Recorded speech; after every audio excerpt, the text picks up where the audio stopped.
How have young Americans' views on the economy changed in recent years?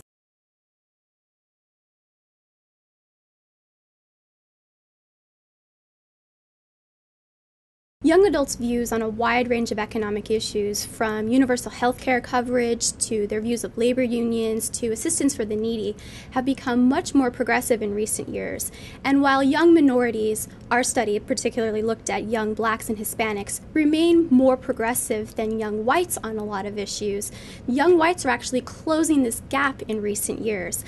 This is due in large part to the fact that young whites have seemed to largely reject the more conservative views of older whites, while young minorities are continuing to hold the more progressive views that elder minorities have held.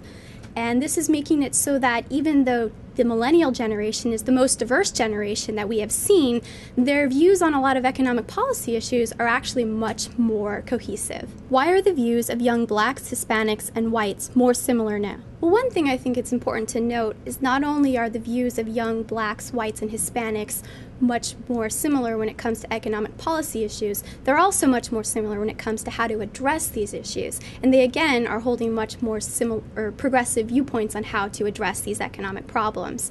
While our study didn't really look too closely at the why behind what's happening, it's pretty reasonable to assume that today's young people, the millennial generation, are facing a much harsher economic reality than have previous generations when they were younger.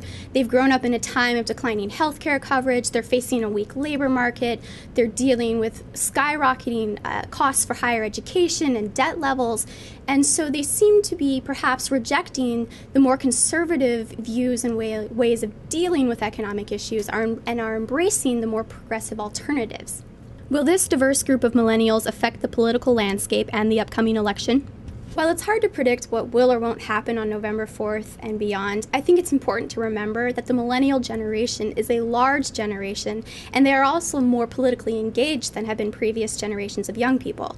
While young people today still remain less likely to vote than older groups, millennials are actually closing this gap. We've seen record levels of voter turnout among young adults throughout the 2008 primary season, and the 2008 election is setting up to be the third election in a row with record levels of turnout among young voters.